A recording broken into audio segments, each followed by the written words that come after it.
Welcome, everyone, to Real Estate 360 Live. I'm your host, Ryan Sloper. For those of you not familiar with the show, my guests and I will cover every angle of real estate, from interest rates to the economy to what's happening in Washington. Anything that affects our local real estate market will be covered here. If you've got credit issues and you're trying to, obtain a mortgage and your credit is hindering you from doing so because you have collections, could be as simple as parking tickets that are on there that you're trying to get removed because they're being reported inaccurately or improperly, reach out to us. We can help you. We can point you in the right direction to get that squared away. If you're looking to refinance to the lowest rates in U.S. history and you need to know who you should speak with, give us a ring, 877-245-2030. That's 877-245-2030. And remember, if you have any real estate question, we can answer it here. And if we don't have the answer, we'll point you in the right direction to the person that can. You can visit us also on our website at realestate360live.com. That's realestate360live.com. On the right-hand side, there's an Ask a Question button where, many of the listeners, that's exactly where they go. They put in their name, their email address, and phone number. The best time to be reached back, and we'll get back in touch with you in regards to your questions. Make sure that you guys tune in and join us every Monday from 9 to 10 a.m. here at 1580 a.m. Like I said, if you have any other questions in the meantime, call the off-air phone number at 877-245-2030.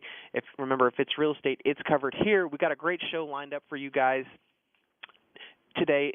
Joining me on our panel to discuss the many issues, what happened last week in the markets, as well as what's on deck this week that can affect you and your real estate decisions, is Louis Cammarosano, who is the general manager of HomeGain.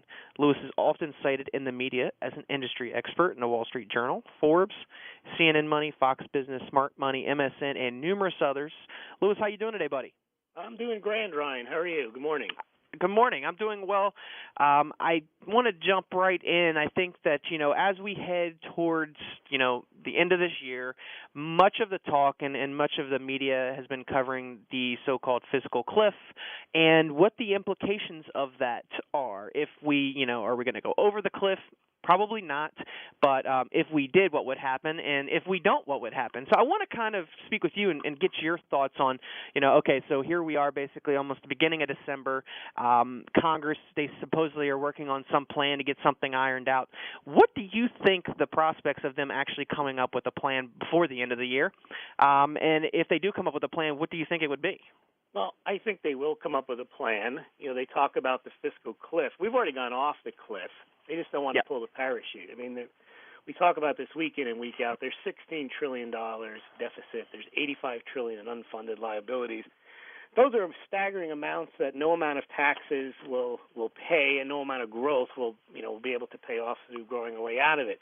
So what they're concerned about now is avoiding what they call the fiscal cliff by avoiding the automatic spending cuts and tax increases, which they think will put us into a recession, which is true. Now, if that happens, there would be a recession, and everyone wants to avoid that.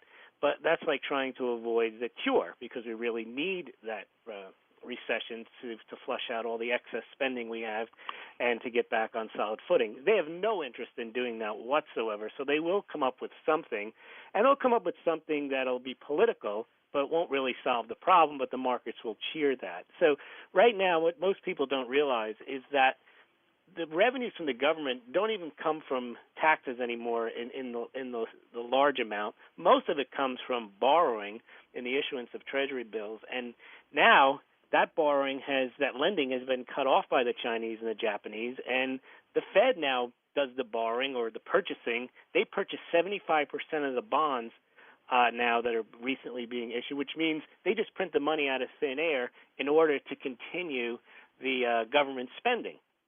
So, and then they also toss on top of that, not just purchasing the bonds to cover the government spending, but then they do QE 1, 2, and 3 to stimulate the economy. So this is all going to end badly, but no one seems to have the appetite to stop the spending, to stop the printing. And government always needs money, and people always are willing to take the money that gets redistributed by the government. And so they'll come up with something that'll also be political, that'll tax the rich, so to speak, somehow. Now, people always in favor of taxing somebody else. They don't realize that doesn't solve the problem. It just gives expression to envy, and that becomes a slippery slope because then the 90% will tax the top 10%, then the 80% tax the top 20%, then the 51% tax the top 49%, and eventually you just have mobocracy looking to live off of whatever the government can provide. So I think they will come up with something. There won't be much in the way of spending cuts. They'll slow the growth of spending, and they'll come up with some type of tax on the rich. And everyone will cheer it, but it'll just put off the problem to a later date. Yeah, so pretty much of the same, right? I mean, it just continuing to kick the can, or the ultimate problem that lies there. They're not really willing to deal with it. So at the end of the day, they'll just kind of push it further and further off the cliff. And at this point, I mean, like you said, I mean, okay, so they're going to tax the rich, and I believe that they're going to do this as well. They'll tax the rich, and the rich will in turn say, well, okay, that's great, you're going to tax me more. I got to find a way to still try to make the same amount of money that I was making last year, and they will, basically be dependent upon cutting the workforce, right. Cutting back their expenses to maintain their profitability. I mean, and this is like basic, 101 stuff that you would think that the government would have, could understand, but they don't. No, that's basic 101 economics, but in 101 politics, the population doesn't understand that you could take all of the money of the rich, forget just taxing, you could take all their wealth, and that'll run the government for about 200 or 300 days, and that's it, then you're done. What they think is that somehow this is a balanced approach. We just ask people just to kick in a little more because they can afford it, and somehow we're going to get out of this problem. The deficit's going to be solved. No, the problem is spending, and people don't want to realize that because most people in the country do. We all have something coming to us. We have Medicare. We have Social Security. People want things from government. Yeah. They don't want to pay for it. They want somebody else to pay for it. Yeah, and to me, the irony of all this is, there's many people out there right now that, are struggling to make ends meet. They've had a cut in their pay, and they're trying to, find a way to be able to make their mortgage payment every month, to be able to have enough money for food and gas and all that. And ultimately, they've ran their credit cards up to the max where they don't have at their disposal any means of more money. So what are they forced to do? They're forced to basically deal with it, to stop paying their bills, and ultimately they could get forced into a bankruptcy situation. The government doesn't have that problem. The government doesn't have that problem. They seem to think that they're above that, and that we'll just keep printing money out of thin air, and that everybody will be completely delusional to the fact of what's going on. And to be honest, I think that is much of it. I think the majority of the people in the United States kind of don't necessarily understand what they're doing and how they're basically diluting our currency to almost nothing. And I think they understand what they're doing, but it's necessary for them to stay in power. Correct. I thought it was interesting. Richmond Fed President Lacker, I don't know if you saw his comments. He basically has dissented at every meeting that they've had this year, and he actually offered a pretty harsh critique of the Fed policy. He actually said that he opposes linking policy to the unemployment rate and the underlying rationale behind recent policy action. He doubts the effectiveness of the mortgage-backed security QE purchases, and that in this policy action the Fed may well be abusing its 2009 accord with Treasury-owned credit allocation. He suggested that if the Fed doesn't limit its credit policy, the Congress may be forced to legislate such limitations. Furthermore, he suggested that if the Fed were to follow its plan to allow inflation to temporarily rise above the target to help stimulate the economy, it would lose credibility for decades to come. I think that they're already losing credibility at this point. But the Fed is the Congress's best friend because it enables them to continue spending without them having to go back and ask taxpayers for more money other than the wealthy. And obviously, we know that they're not going to all of a sudden just start cutting spending across the board, so they're not going to do anything to regulate what the Fed's doing. If anything, they're going to enhance and give them more power because that's what they've done. The market is going to eventually regulate the Fed when borrowers no longer wish to be in US Treasuries because they realize that the Fed will continue to dilute the value of the currency that the bonds are denominated in by continuing to print money. And when that happens, interest rates rise, the dollar drops, and then the U.S. can continue to carry on with the spending. So the market will cure it because there is no political cure that's palatable to anybody, and they'll be forced to do a cure when everything crashes. That's the only. I really don't see any way out of it because the debt levels are so high. So what does this mean for real estate? Well, once all that happens, then inflation really kicks in a high gear, and you will count yourself lucky if you happen to own hard assets, commodities, and real estate. Yeah, absolutely. And I think it's interesting. So let's say that they do work out a deal, in the next couple of weeks before the end of the year. Will be inflationary. Right, it will be inflationary. What does that mean to interest rates? Okay, so what should happen, or what I feel like is going to happen initially, is that the markets are going to rally. Woohoo! We worked out a deal. Right? Exactly. So you'll see the stock market probably climb. You'll see that interest rates will probably get a little bit worse. But they won't get as worse as they should, because we'll still have the Fed in their hands buying as many mortgage-backed securities as possible. So you don't really have a good idea of what the market actually is doing, because the Fed is manipulating both sides of it. So, technically what would happen in a normal market would be that the stock market would rally and mortgage rates would get worse. And I would imagine they would get much worse. But since the Fed is there to backstop and to keep interest rates low for a sustainable period of time, because they feel like, real estate is so important and critical for it to keep moving, they will artificially keep mortgage interest rates low for an extended period of time. It's a massive imbalance in what the market should be, and eventually when the market corrects itself, it'll be violent. It'll be violent, and there will be these big swings where people are like, "Oh my goodness, I can't believe that this has just happened." So, what you can do to protect yourself, and for the long haul, is to take advantage of the low mortgage interest rates that are being presented and are being artificially manipulated by the Fed at this point. So, and I'm not saying that everybody out there is going to qualify for that mortgage.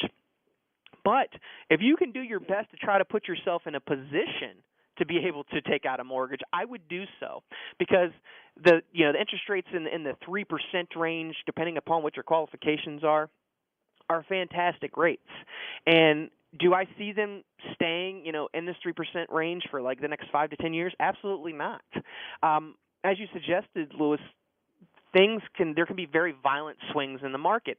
And, U.S. interest rates opened at their highest level, I believe this morning, since early November.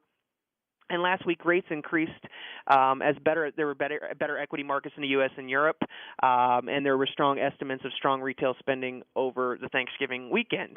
So, interest rates are, they're creeping back. They creep back up, and I really don't feel like within the next year, 2 or 3, that we're going to see drastic moves until we start to really get this inflation rearing its head, where people are like, "Oh my goodness, I can't believe gas has jumped up to $5 or $6. I can't believe food is a little bit, so much more expensive now." This has been going on for a long period of time, and they're trying to say that it's not happening. You know what's going to happen, Ryan? Also, if they do pass a fiscal cliff avoidance, we'll probably get downgraded.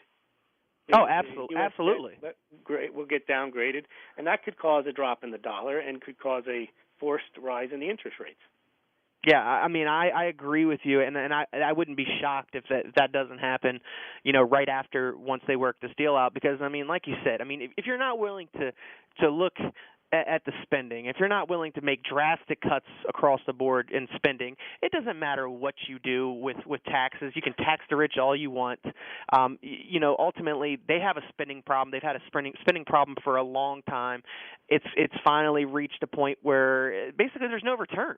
And the only way to keep the show going is to keep, pumping the printing press. And it's a diversion to tax the rich, because there's not enough money there to pay down anything. Yeah, isn't it funny how the politicians always make it seem like, the rich could basically, they could keep this country going on their own, and it just can't happen at this point. Well, it's a populist concept. It's not really an economic concept.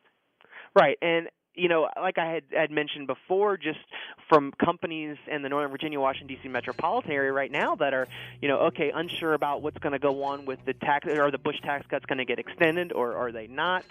They are, in the process of game planning for what they need to do, for cutting employees, for cutting more expenses. So, it's going to get much more ugly before it gets better. But on the real estate side, taking advantage of low fixed interest rates, that's where there is a plus. And if I urge people to take advantage of those now while they can. When we come back, we're going to jump into this week's market movers, let you know what can affect interest rates one way or the other, and when the best time to lock in might be. Stay right there when we come back.